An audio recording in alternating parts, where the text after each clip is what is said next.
Crime and Punishment, Part 5, Chapter 2, by Fyodor Dostoevsky. It would be difficult to explain exactly what could have originated the idea of that senseless dinner at Katerina Ivanovna's disordered brain. Nearly 10 of the 20 roubles given by Raskolnikov for Mamaladov's funeral were wasted upon it. Possibly Katerina Ivanovna felt obliged to honor the memory of the deceased suitably, that all the lodgers, and still more Amalia Ivanovna, might know that he was in no way their inferior, and perhaps very much their superior, and that no one had the right to turn up his nose at him. Perhaps the chief element was that peculiar poor man's pride, which compels many poor people to spend their last savings on some traditional social ceremony, simply in order to do like other people, and not to be looked down upon. It is very probable, too, that Katerina Ivanovna longed on this occasion, at the moment when she seemed to be abandoned by everyone, to show those wretched, contemptible lodgers that she knew how to do things, how to entertain, and that she had been brought up in a genteel, she might almost say aristocratic colonel's family, and had not been meant for sweeping floors and washing the children's rags at night. Even the poorest and most broken-hearted people are sometimes liable to these paroxysms of pride and vanity, which take the form of an irresistible nervous craving. And Katerina Ivanovna was not broken-spirited. She might have been killed by circumstance, but her spirit could not have been broken. That is, she could not have been intimidated. Her will could not be crushed. Moreover, Sonia had said with good reason that her mind was unhinged. She could not be said to be insane, but for a year past she had been so harassed that her mind might well be overstrained. The later stages of consumption are apt, doctors tell us, to affect the intellect. There was no great variety of wines, nor was there Madeira, but wine there was. There was vodka, rum, and Lisbon wine, all of the poorest quality, but insufficient quantity. Besides the traditional rice and honey, there were 3 or 4 dishes, one of which consisted of pancakes, all prepared in Amalia Ivanovna's kitchen. 2 samovars were boiling, that tea and punch might be offered after dinner. Katerina Ivanovna had herself seen to purchase the provisions, with the help of one of the lodgers, an unfortunate little Pole who had somehow been stranded at Madame Lipevichel's. He promptly put himself at Katerina Ivanovna's disposal, and had been all that morning and all the day before running about as fast as his legs could carry him, and very anxious that everyone should be aware of it. For every trifle, he ran to Katerina Ivanovna, even hunting her out at the bazaar, at every instant calling her Pani. She was heartily sick of him before the end, though she had declared at first that she could not have got on without this serviceable and magnanimous man. It was one of Katerina Ivanovna's characteristics to paint everyone she met in the most glowing colors. Her praises were so exaggerated as sometimes to be embarrassing. She would invent various circumstances to the credit of her new acquaintance, and quite genuinely believe in their reality. Then, all of a sudden, she would be disillusioned, and would rudely and contemptuously repulse the person she had only a few hours before been literally adoring. She was naturally of a gay, lively, and peace-loving disposition, but from continual failures and misfortunes, she had come to desire so keenly that all should live in peace and joy, and should not dare to break the peace, that the slightest jar, the smallest disaster, reduced her almost to frenzy. And she would pass in an instant from the brightest hopes and fancies to cursing her fate and raving. and knocking her head against the wall. Amalia Ivanovna, too, suddenly acquired extraordinary importance in Katerina Ivanovna's eyes, and was treated by her with extraordinary respect, probably only because Amalia had thrown herself, heart and soul, into the preparations. She had undertaken to lay the table, to provide the linen, crockery, etc., and to cook the dishes in her kitchen, and Katerina had left it all in her hands, and had gone herself to the cemetery. Everything had been well done. Even the tablecloth was nearly clean.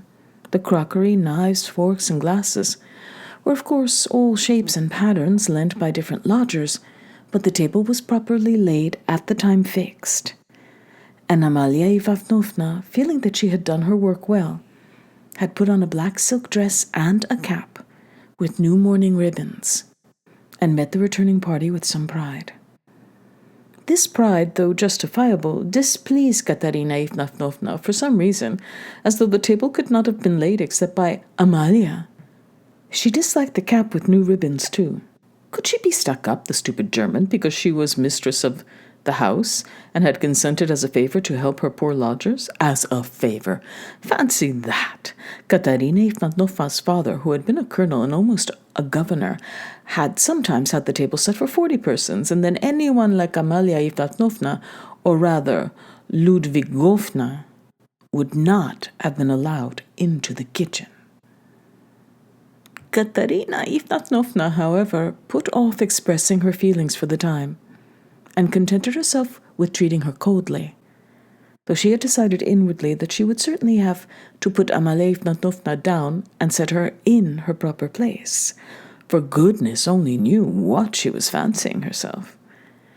Katerina was irritated too by the fact that hardly any of the lodgers invited had come to the funeral, except the Pole who had just managed to run into the cemetery, while to the memorial dinner the poorest and most insignificant of them had turned up, the wretched creatures, many of them not quite sober.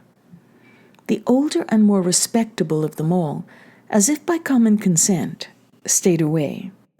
Fyodor Petrovich Lutzen, for instance, who might be said to be the most respectable of all the lodgers, did not appear, though Katerina Ivanovna had the evening before told all the world, that is, Amalia Ivanovna Polenka, Sonia, and the Pole, that he was the most generous, noble-hearted man with a large property and vast connections, who had been a friend of her first husband's and a guest in her father's house, and that he had promised to use all his influence to secure her a considerable pension. It must be noted that when Katerina Ivanovna exalted anyone's connections and fortune, it was without any ulterior motive, quite disinterestedly, for the mere pleasure of adding to the consequence of the person praised, probably taking his cue from Lutzen. That contemptible wretch, Lebeziatnikov, had not turned up either. What did he fancy himself? He was only asked out of kindness and because he was sharing the same room with Fyodor Petrovich and was a friend of his, so that it would have been awkward not to invite him. Among those who failed to appear were the genteel lady and her old maidish daughter, who had only been lodgers in the house for the last fortnight, but had several times complained of the noise and uproar in Katerina Ivanovna's room, especially when Marmeladov had come back drunk. Katerina Ivanovna heard this from Amalia Ivanovna, who, quarreling with Katerina Ivanovna and threatening to turn the whole family out of doors, had shouted at her that they were not worth the foot of the honorable lodgers whom they were disturbing. Katerina determined now to invite this lady and her daughter, whose foot she was not worth, and who had turned away haughtily when she casually met them, so that they might know that she was more noble in her thoughts and feelings, and did not harbor malice, and might see that she was not accustomed to her way of living. She had proposed to make this clear to them at dinner with allusions to her late father's governorship, and also, at the same time, to hint that it was exceedingly stupid of them to turn away on meeting her. The fat Colonel Major, he was really a discharged officer of low rank, was also absent. But it appeared that he had been not himself for the last 2 days. The party consisted of the Pole, a wretched-looking clerk with a spotty face and a greasy coat, who had not a word to say for himself and smelt abominably, a deaf and almost blind old man who had once been in the post office and who had been from immemorial ages maintained by someone at Amalia Ifnatovna's. A retired clerk of the commissariat department came too. He was drunk, had a loud and most unseemly laugh, and only fancy was without a waistcoat. One of the visitors sat straight down to the table without even greeting Katerina Ifnatovna. Finally, one person having no suit appeared in his dressing gown, but this was too much, and the efforts of Amalia Ifnatovna and the Pole succeeded in removing him.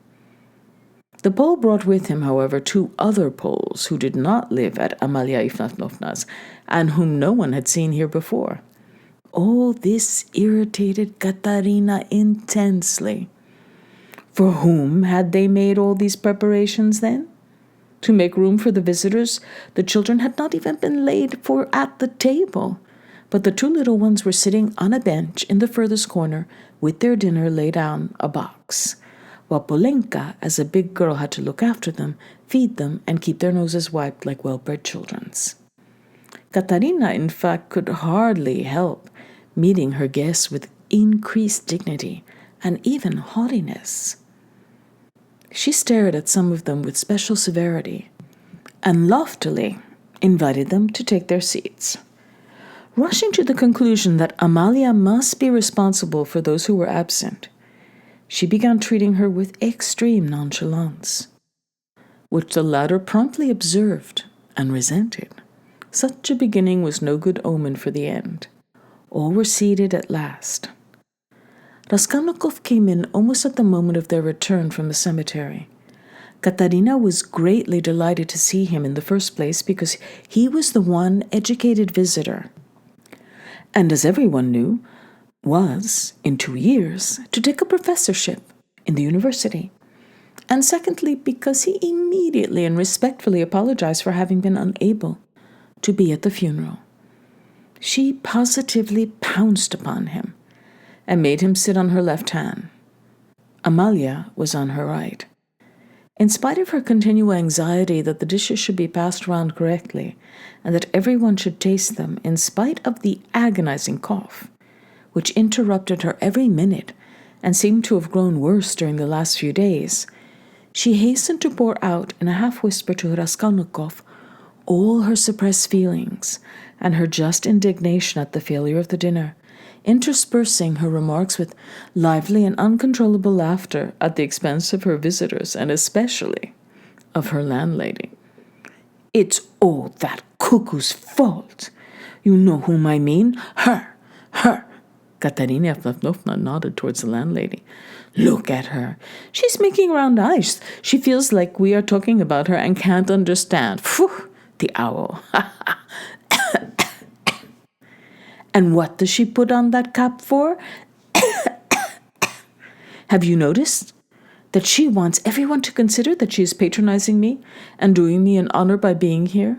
I asked her like a sensible woman to invite people, especially those who knew my late husband. And look at the set of fools she has brought, the sweeps. Look at that one with the spotty face and those wretched Poles. Not one of them has ever poked his nose in here. I've never set eyes on them. What have they come here for, I ask you? There they sit in a row. Hey, Pan!" she cried suddenly to one of them. "Have you tasted the pancakes? Take some more. Have some beer. Won't you have some vodka? Look, he's jumped and is making his bows. They must be quite starved, poor things. Never mind, let them eat. They don't make a noise anyway, though I'm really afraid for our landlady's silver spoons. Amalia Ifnatovna," she addressed her suddenly almost aloud, "if your spoon should happen to be stolen, I won't be responsible. I warn you." Ha ha ha. She laughed, turning to Raskolnikov, and again nodding towards the landlady in high glee at her sally. She didn't understand. She didn't understand again. Look how she sits with her mouth open. An owl. A real owl. An owl in new ribbons.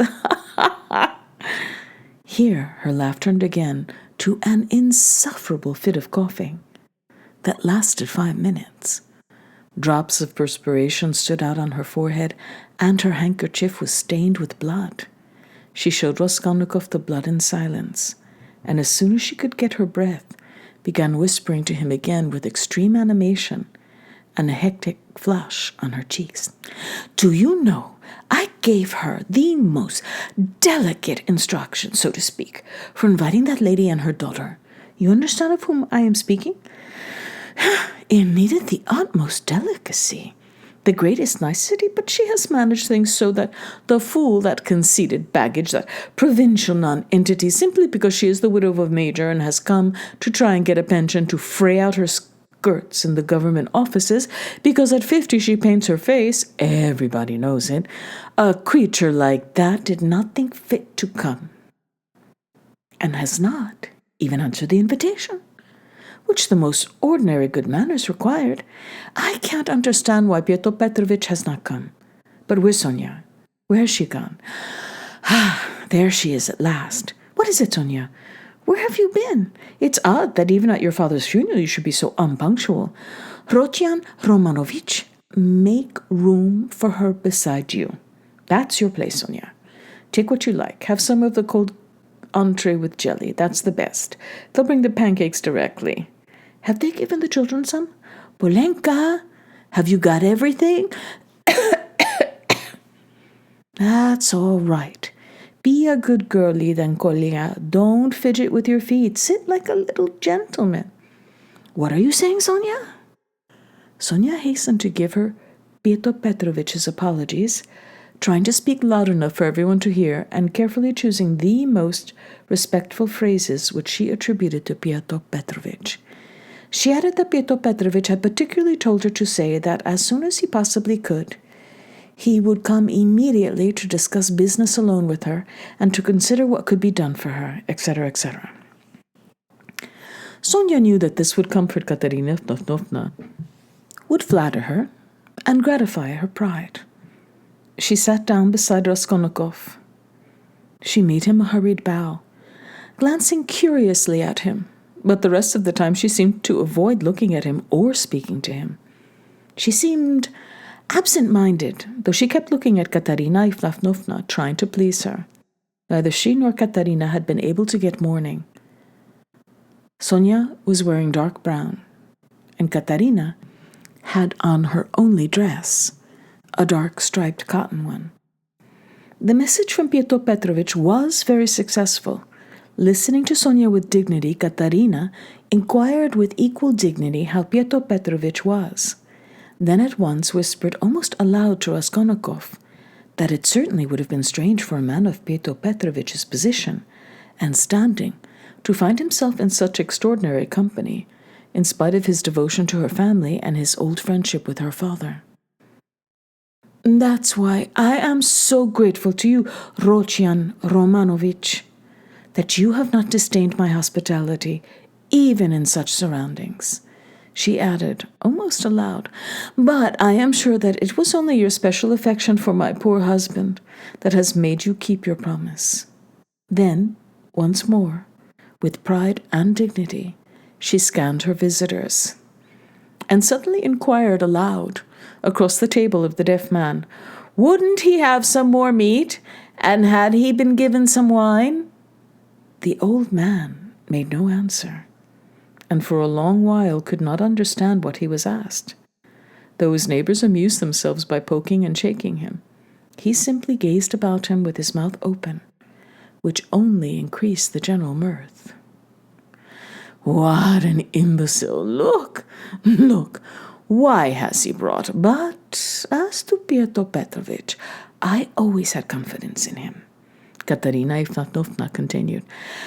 And, of course, he is not like, with an extremely stern face, she addressed Amalia so sharply and loudly, that the latter was quite disconcerted. "Not like your dressed-up draggle-tags whom my father would not have taken as cooks into his kitchen, and my late husband would have done them honor if he had invited them in the goodness of his heart." "Yes, he was fond of drink, he was fond of it. He did drink," cried the commissariat clerk, gulping down his 12th glass of vodka. "My late husband certainly had that weakness, and everyone knows it." Katerina Ivanovna attacked him at once. "But he was a kind and honorable man who loved and respected his family. The worst of it was his good nature made him trust all sorts of disreputable people, and he drank with fellows who were not worth the sole of his shoe. Would you believe it, Rodion Romanovich? They found a gingerbread cock in his pocket. He was a dead drunk, but he did not forget the children." "A cock? Did you say a cock?" shouted the commissariat clerk. Katerina did not vouchsafe a reply. She sighed, lost in thought.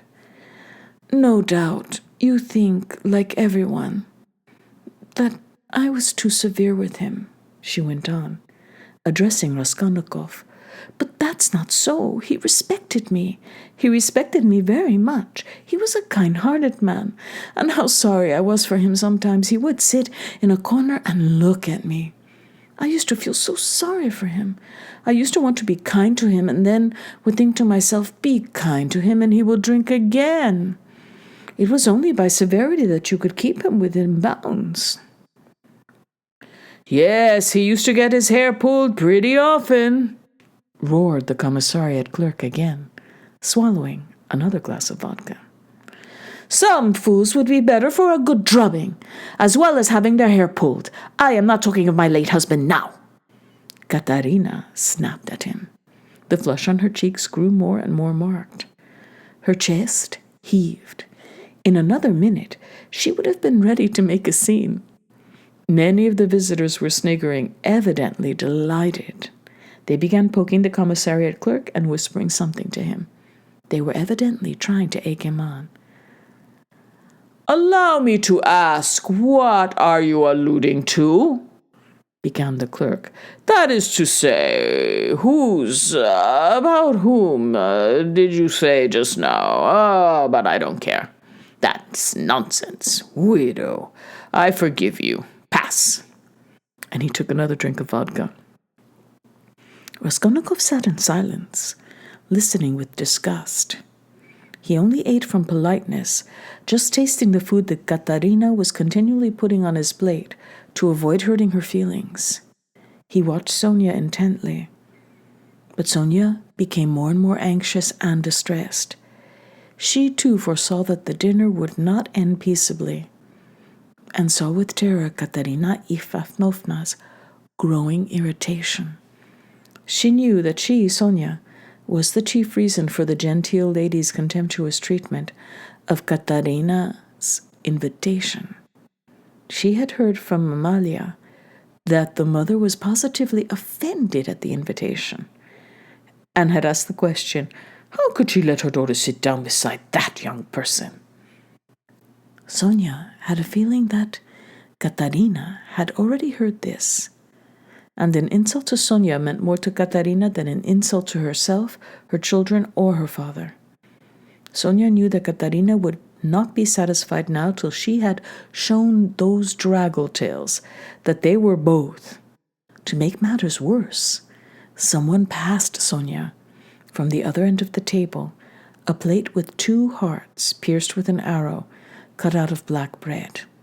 Katerina flushed crimson, and at once said aloud across the table that the man who sent it was a drunken ass.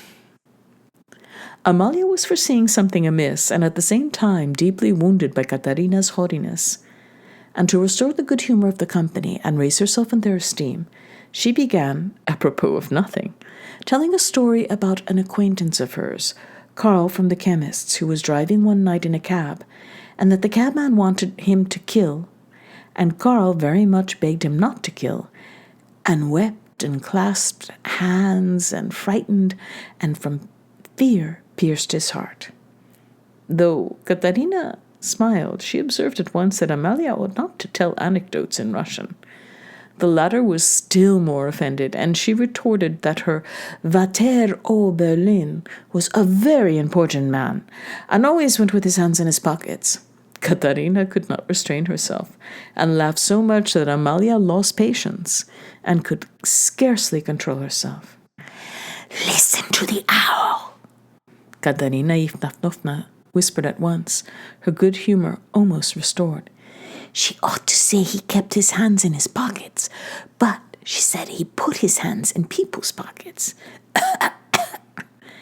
"And have you noticed, Rodion Romanovich, that all these Petersburg foreigners, the Germans especially, are all stupider than we? Can you fancy any one of us telling how Karl from the chemist pierced his heart from fear, and that the idiot, instead of punishing the cabman, clasped his hands and wept and much begged? The fool!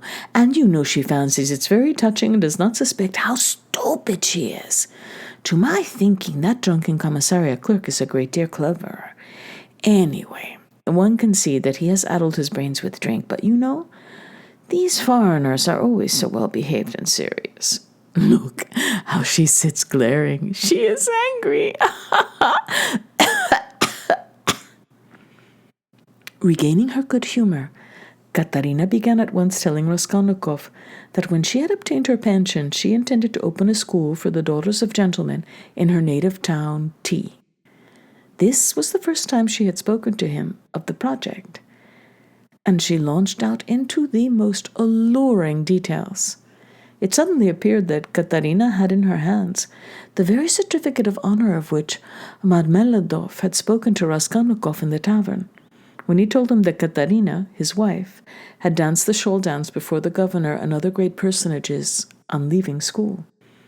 This certificate of honor was obviously intended now to prove Katerina's right to open a boarding school. But she had armed herself with it chiefly with the object of overwhelming those two stuck-up draggle-tails if they came to the dinner, and proving incontestably that Katerina was of the most noble, she might even say aristocratic, family, a colonel's daughter, and was far superior to certain adventuresses who have been so much to the fore of late. The certificate of honor immediately passed into the hands of the drunken guests, and Katerina did not try to retain it, for it actually contained the statement of en toutes lettres that her father was of the rank of a major and also a companion of an order, so that she really was almost the daughter of a colonel. Warming up, Katerina proceeded to enlarge on the peaceful and happy life they would lead in T, on the gymnasium teachers whom she would engage to give lessons in her boarding school. One, a most respectable old Frenchman, one Mangot, who had taught Katerina herself in old days and was still living in T, and would no doubt teach in her school on moderate terms. Next she spoke of Sonia, who would go with her to T and help her in all her plans. At this, someone at the further end of the table gave a sudden guffaw. Though Katerina tried to appear to be disdainfully unaware of it, she raised her voice and began at once, speaking with conviction, of Sonia's undoubted ability to assist her, of her gentleness, patience, devotion, generosity, and good education, tapping Sonia on the cheek and kissing her warmly twice. Sonia flushed crimson, and Katerina suddenly burst into tears, immediately observing that she was nervous and silly, that she was too much upset, that it was time to finish, and as the dinner was over, it was time to hand round the tea. At that moment, Amalia, deeply aggrieved at taking no part in the conversation and not being listened to, made one last effort, and with secret misgivings ventured on an exceedingly deep and weighty observation that, in the future boarding school, she would have to pay particular attention to D. wash, and that there certainly must be a good dame to look after the linen, and secondly, that the young ladies must not read novels at night. Katerina, who certainly was upset and very tired, as well as heartily sick of the dinner, at once cut short Amalia, saying she knew nothing about it and was talking nonsense, and that it was the business of the laundry maid and not of the directress of a high-class boarding school to look after die Wasch. And as for novel reading, that was simply rudeness, and she begged her to be silent. Amalia, fired up and getting angry, observed that she only meant her good, and that she had meant her very good, and that it was long since she had paid her gold for the lodgings. Katerina at once set her down, saying that it was a lie to say she wished her good, because only yesterday, when her dead husband was lying on the table, she had worried her about the lodgings. To this, Amalia very appropriately observed that she had invited those ladies, but those ladies had not come because those ladies are ladies, and cannot come to a lady who is not a lady. Katerina Ivanovna at once pointed out to her that as she was a slut, she could not judge what made one really a lady. Amalia at once declared that her Vater au Berlin was a very, very important man, and both hands in pockets went, and always used to say, "Poof, poof," and she leapt up from the table to represent her father, sticking her hands in her pockets, stuffing her cheeks, and uttering vague sounds resembling "poof, poof," amid loud laughter from all the lodgers, who purposely encouraged Amalia, hoping for a fight.